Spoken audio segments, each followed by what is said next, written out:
Technically True by Tanay Pan.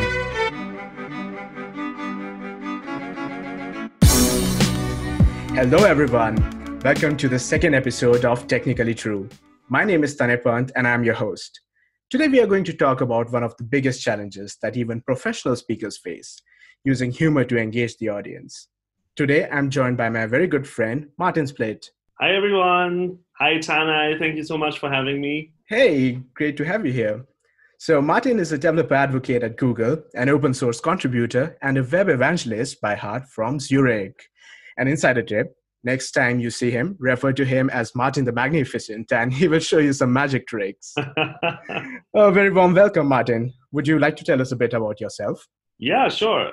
Yes, so as Tanay said, I am living in Zurich. I'm a developer advocate at Google. I have been doing web development professionally for almost 15 years at this point. Have been working in various industries and have been speaking publicly every now and then and here and there. That's about me. Awesome. So, as is our tradition, I have prepared some rapid fire questions to get to know you a bit better. So, shall we get started? Sure. Here we go. Meetups or conferences? Meetups. Favorite meetup? Favorite meetup? Ooh. Well, Web Zurich, because I'm biased and it's my own meetup. Handheld mic or headset? Headset. Favorite tool to prepare your slides? Google Slides. Favorite city to speak in? Anywhere really. Like wherever there's lovely communities, and there's so many communities around the world, I don't know. Okay. Topic that you're the most passionate about? Web. Wunderbar. So, Martin, what got you started with public speaking? The first time I did it was at Web Montag in Erfurt, which was the city I lived in at the time. Mm-hmm. And they were looking for speakers, and they were looking for Ignite talks. Mm-hmm. And they had like 4 slots, but only 2 people signed up. So they were like urgently asking for more people to do the thing. And it was the first time that I wanted to go to that meetup. So basically I found the meetup because I wanted to see who else in my community was working with web stuff. And I thought I should go there. And then like they were urging people to submit lightning talk. Well, not lightning talks. So they did Ignite talks. Ignite is this format where you have 20 slides in 5 minutes. The slides automatically advance. And what I liked about it is they were like asking and urging for people to join and submit these Ignite talks. And they couldn't find other people to do it. And they said, look, the thing is, it's a 5-minute talk. The slides are automatically advancing. We'll all screw up at some point. It's fine, even if you do like the worst talk ever. It's just 5 minutes. You only waste 5 minutes of people's times. Mm-hmm. If you do an okay talk, then you have used these 5 minutes to inspire someone. And I'm like, that sounds like it's really low stakes. I mean, I don't know these people. They don't know me yet. Mm-hmm. Even if like everything goes horribly wrong, it's just 5 minutes, so it'll be fine. Like I can survive 5 minutes speaking, I think. Yeah. And then I did it, and it was amazing because I talked about a topic where I thought everyone knew it already and everyone was like into. So that was in 2011, 2010 maybe, when I did that. And I talked about using HTML5 and the Canvas API to build a game on the web instead of using Flash. And I thought like, oh yeah, everyone's doing it. It's the old news. Like I can't bring anything new to the table, but it's 5 minutes, so whatever. I might waste people's time, but it's only 5 minutes of their time. And then afterwards, so many people came and said like, yeah, that was really cool. Do you have your slides online somewhere? I would love to share that with our team. And it's like, oh, I have a question about like. So I got into a lot of conversations that I would probably not have gotten into. Yeah. And I got to learn a bunch about other people's stuff that they were working into and through their talks as well. And it was just interesting to see like something that I believed to be boring and obvious was not obvious or boring. And other people liked it. And I liked it too. It was an interesting experience. And I found it easier to connect to strangers than if I wouldn't have done the talk. Because you would have to like, I find it sounds stupid, but I find it hard to connect to strangers that I don't know when I don't know what to talk to them about, or it's hard for me to make the first move. But if other people are doing it because you just gave a talk, then that's like super cool. Yeah. So it gives you kind of common grounds to speak about, right? Yeah. So that kind of like got me into public speaking, and then I didn't really think much of it because it was just like this Ignite talk at a local community and whatnot. And then I joined a different company at some point in my life, and I was assigned a coworker who has been around for a longer while Mm-hmm. at that company as a mentor. And then my mentor at our very first lunch in the office introduced me to this conference in Portugal, and he's like, "Yeah, you know, Mm-hmm. you have to apply to get in, and you have to like basically score points in a certain game to get Mm-hmm. a spot on the application list, or you submit a talk. Because if you submit a talk, you also and like the community votes on your talk proposal. Yeah. And if the community wants to hear your talk, then you get invited as well. Mm-hmm. And so I'm like, so you're gonna submit something? And he's like, yeah, sure. I talked with him about Meteor.js, and he's like, that's like super interesting. Why don't you submit that to this conference? Mm-hmm. And I'm like, yeah, why don't I? I mean, what's the worst that can happen? That no one votes for it and I don't go. But Yeah. if I vote for it, I don't have to go alone. I get to go with my coworker. So Yeah. that's really cool. Yeah. So yeah, he brought me to a conference, to my first conference talk. Yeah, that was an international conference talk in Lisbon at a conference called CodeBits Ah, yeah. at the time. Mm-hmm. And it was wild. And again, it was the same thing. Like people, what I thought was obvious, people were surprised by it. People had questions for me, Mm-hmm. and got into like conversations with me, and I like got to hang out with these people and got to meet them and talk to them about cool stuff that I liked. So that was fascinating. And I think like, hey, this speaking thing is a great cheating device for me to basically make sure that people are talking to me and reaching out to me, and that I make new friends Yeah. because I'm too shy to make new friends other ways. And I also get to teach or well inspire people about things that they might not have known, and I Yeah. get inspiration back. And that's how I got into this entire thing. Yeah. Oh, that's really cool. My first talk was at DevFest Siberia in Novosibirsk back in 2016, and I Wow. visited the same conference again in 2017. As that's actually where we That's where we first met. met. Yeah. Yeah. So you're quite well known as a humorous speaker, and humor is difficult. So how do you go about this art of engaging the audience? Honestly, humor isn't that difficult necessarily. I guess you have to have a little bit of a personal streak for it. If Mhm. it's not in your personality, then you should probably not be like forcing it. Yeah. But honestly, as far as I know, most people that I talk to in one-on-one or like small group conversations, if they are explaining something that happened to them, or if they Yeah. are like explaining something that they learned, or if anything really, most Mhm. people mix in some humor. Very, very Yeah. few people tell you very dry and boring stories. We're actually all pretty good at telling stories to a certain degree. Yeah. Some people might be better at it than others. Some people might actually practice it more than others. But Mhm. fundamentally, all of us humans, we are Mhm. pretty good at telling stories to each other.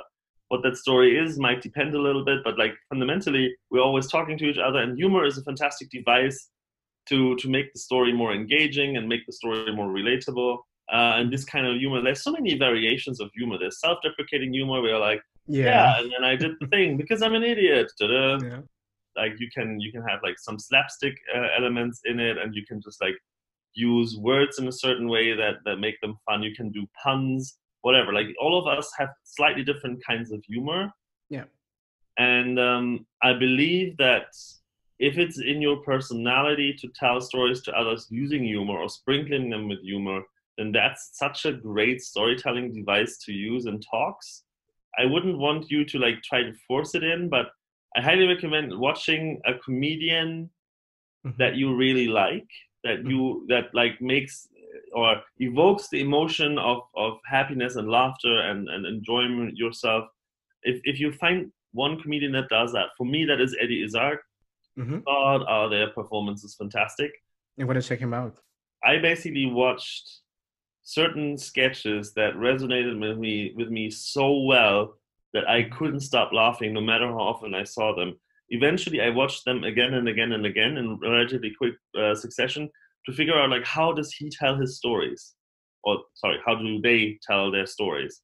I found there are certain devices that you can use for this, and the way that they tell their stories is very close to how I tell my stories anyway. So I Mhm. just make small tweaks to the way that I tell stories to basically use the devices and techniques that they use in their performances, and then make that part of my talks. Mm-hmm. And that works fundamentally well. It's not about the content. You don't have to steal the content. I sometimes borrow content from various comedians because it's just good content.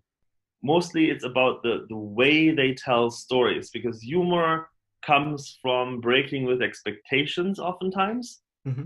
or reinforcing or over drawing, or like over exposing something that is that we are all relating to. For instance, the thing, like, you probably, all of us probably have been in a shower where you're trying to like figure out, okay, especially if you're traveling a lot and are in different hotels, and you're like getting into a shower, and then you're I like, know okay, what you're I gonna think say. this is warm, and then Yeah. it's like freaking cold, and you're like, okay, maybe this is warm. Like, you turn the knob a little bit, and like, okay, warm, Mm-hmm. warm, hot, hot, hot, hot, hot, hot, hot, and then you turn the knob back a little bit too much, and then it's cold again, and it's like a little bit of a dance until you get the right temperature, right? Yeah.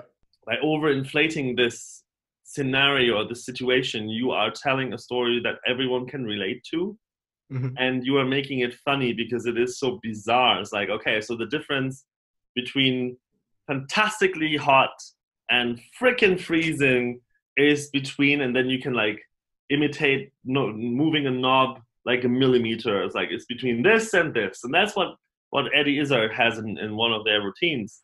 And doing things like this is just beautiful. Or you can do like any sort of thing. Like, you can have a progress bar that keeps like getting stuck in the last moment, or you can have I don't know, an npm install that basically just like downloads bazillion packages, and people will be like, haha, yeah, that's how I feel every single time I'm installing a new project.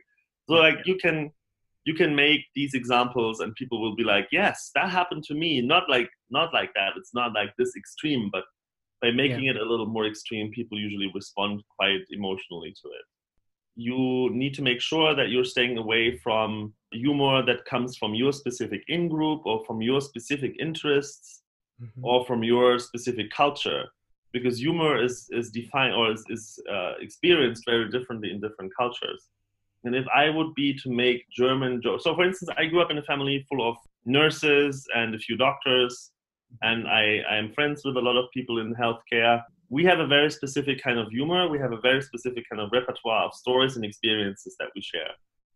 If I were to make a medical joke on a conference stage, most people might not get the joke, or even worse, might be offended by it, because a bunch of people have problems with all sorts of like medical statements, or like medical situations and symptoms and things, Mm-hmm. where I'm like, yeah, but it's just like, if you're confronted with it every day, then it's kind of funny. But other people are like, no, that was absolutely gross, and I'm like, okay, got it. Yeah, nope. Yeah. So you have to make sure that your humor is as universal as possible, and that's a little tricky. Yeah, that's true. Yeah, something I really like to do is usually do a dry run of jokes and humorous elements with a few locals to, make sure that the jokes make sense and are also culturally appropriate. Yeah.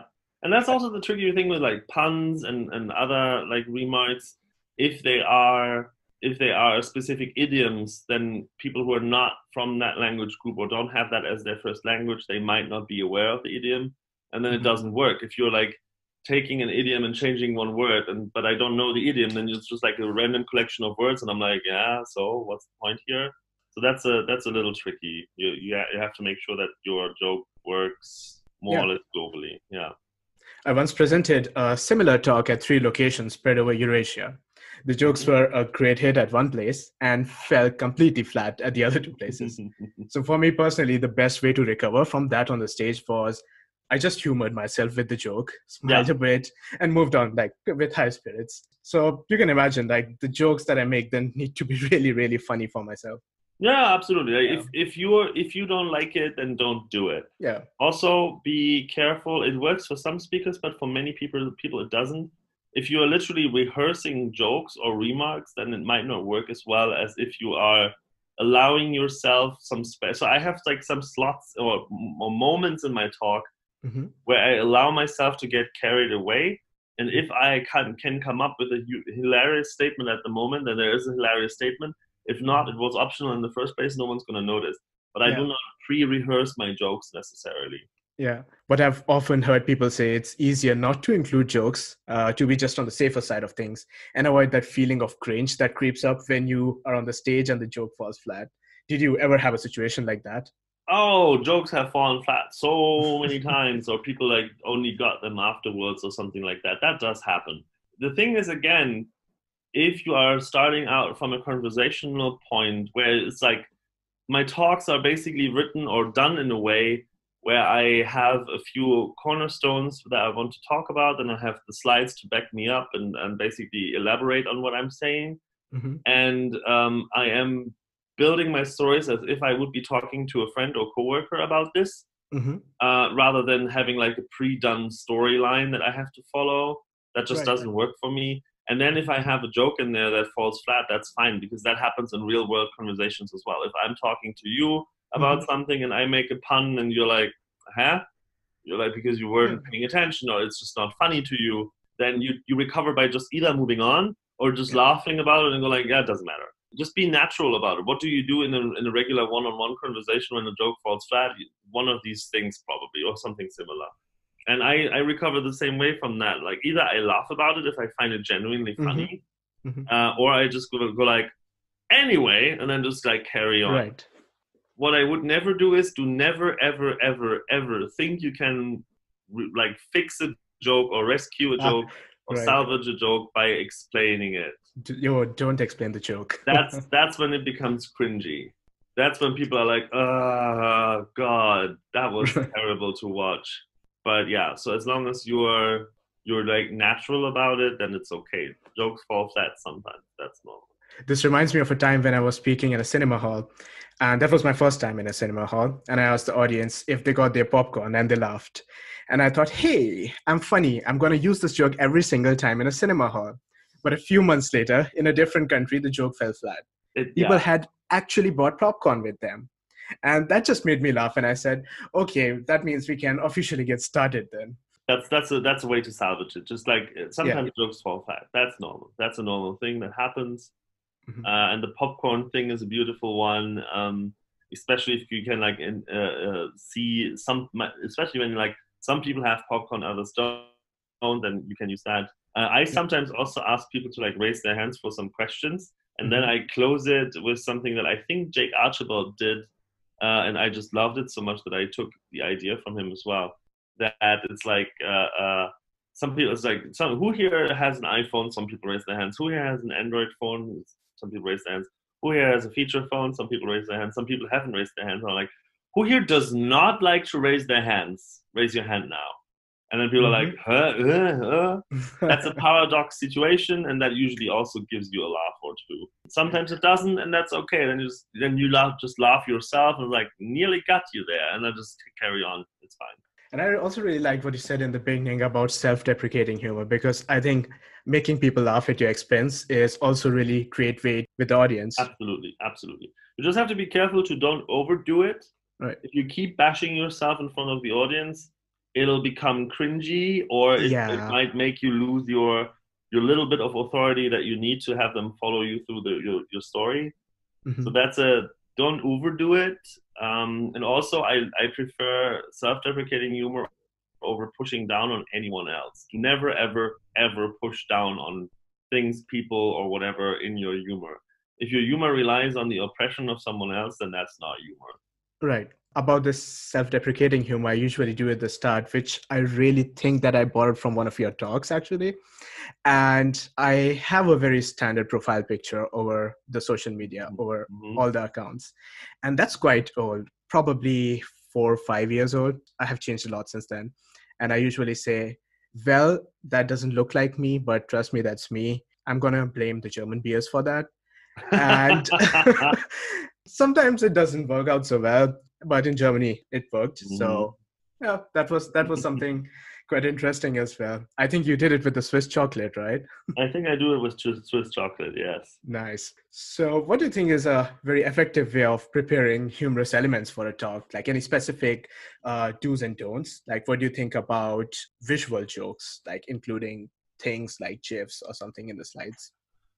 So, visual jokes can be amazing if they fit your story. What doesn't work is having like a random selection of GIFs to just like for the entertainment purpose. You should always link it with what you're trying to get across. So like if I have a storyline where I have like lots of cat examples to begin with, like I illustrate progressive web apps by building some application with cats in it, then cat GIFs would go well with that. If I would then have random GIFs of people doing stuff, or like random TV shows or random dogs or other animals, it might not work as well because it doesn't really contribute to the storyline. Also, if you are trying to make a point, do not have a GIF on there while you are making the point because it distracts people. Unless that GIF specifically illustrates the point you're trying to make, do not use a GIF to make a point. It distracts people from what you're saying. They are watching the GIF, they're not necessarily listening to you. So if you have a key point, that's going to be lost. And also don't overdo it. Like if every slide is a GIF, I don't know. At some point it gets tiring. It's also tricky to like find GIFs that not like if it's the same GIFs over and over again and you're using the most popular GIFs, then you have a chance that other people in the same conference might be using that GIF as well. So try to find your own style, and then so what you need to do is basically you need to craft your humor and then find supporting material. If that supporting material is an image or a GIF or a video or just text, that doesn't matter, but you need to make it sure that it is your thing, because you in the end are the performer, not the GIF. You have to find something that fits your style. Right. What I recently noted was sometimes slide decks have GIFs on a certain theme. So it's either maybe Star Wars or maybe it's IT crowd or Silicon Valley. That gets really tricky sometimes because not everybody might have seen that movie or TV show. Then that GIF probably does not carry a joke across. Yeah. What would you say, like if you want to select GIFs and you want them to be, should they be more neutral, like not going on a specific theme? I think they can be on one of these things. It's just, again, it has to be supporting material. And so if we're taking two things together that I already said, first thing is make sure that it's not coming from some in-group. If you are relying on a GIF that requires me to know the characters from Star Trek, I've never watched Star Trek. Right. I'm just not that much into it. I'm sorry, everyone on the internet. I know that there's like strong opinions against this, but that's me. If someone is relying on me to know the character in the GIF and their backstory and the interaction that they usually have with someone, and then if I don't, the GIF doesn't work, then it's a bad GIF. If the GIF illustrates the hilarious moment that you want to like have in this joke, then it is fantastic supporting material. So make sure that it doesn't require in-group knowledge, and it does not just like stands on its own, but it supports what you're trying to accomplish and what the joke that you're trying to make. So for instance, if you would take a GIF from IT crowd, there is the situation where Moss is pulling out like a bag of popcorn and goes like, go on or carry on or something like that. That works. You don't have to know this person. You don't have to know the IT crowd series. If I'm like, and the point that you're trying to make is something like, and this is where it gets interesting. And then like you could have that GIF to like kind of add a little laughter moment or like a moment of relief, comic relief to a tense story or something. Then that works no matter if you know IT crowd or not, because it does support the point I'm trying to make, because things are now getting more interesting. So grab your popcorn. That would work fantastically well in a cinema in this case. I'm gonna steal that. and you don't have to know IT crowd for it to work with what you just said and to make it funny. If it would be like a joke between, I don't even know, like let's say like, have you tried turning it off and on again? That's a borderline thing, because it has creeped into our industry far enough for most people to know it, even though they might not know the IT crowd background behind it. But if I would have a GIF that basically alludes to have you tried turning it off and on again without saying that, and I'm not saying that either, I'm like, and now pause, play GIF, that would be terrible, because people who don't know the series would not know that this is an allusion to the moment of saying have you tried turning it off and on again, and I'm not giving you any additional clues. I pause my story here and let a GIF that might be misleading or unclear take over the storytelling. that's a bad idea. Yeah. And then explaining it even worse. Yeah, even exactly. If you then notice that no one laughed and then you are explaining what people are seeing on the GIF, that's even worse, because that's just not working. I think one of the other issues that plagues a lot of us is not knowing where the limit is. Like, how much is too much? A lot of people beginning with this kind of way of storytelling go like boxing, left, right, and you don't know when it is enough. So any insights on how to make sure to know when enough is enough? That's such a subjective thing. So I think honestly, less is more. So like, don't overdo it. If there's one, two, or maybe let's say like three really funny moments in a talk, it is much better than like a constant barrage of funny gifs or a constant barrage of jokes. But again, that depends on your personal style. If you are really, really, truly funny and that's like just a personality trait of yours, then it's totally fine to do like a hilarious talk from the beginning to the end. That's absolutely okay. It is also funny to highlight certain things or like balance certain maybe not so funny points with more fun elements. My point would be like, if you want to know if it's too much or not, just try to figure out, like, can you tell the story without the jokes? Is it still good without the jokes? If it is, there's probably not too much jokes. If you are like, oh, there's not much left if I take out the jokes, and the material is like really, really thin after I take out the jokes, then that would be an indication for me to say you have too many joke moments in there. You're not doing a comedy show. You are fundamentally trying to do a talk on a specific topic.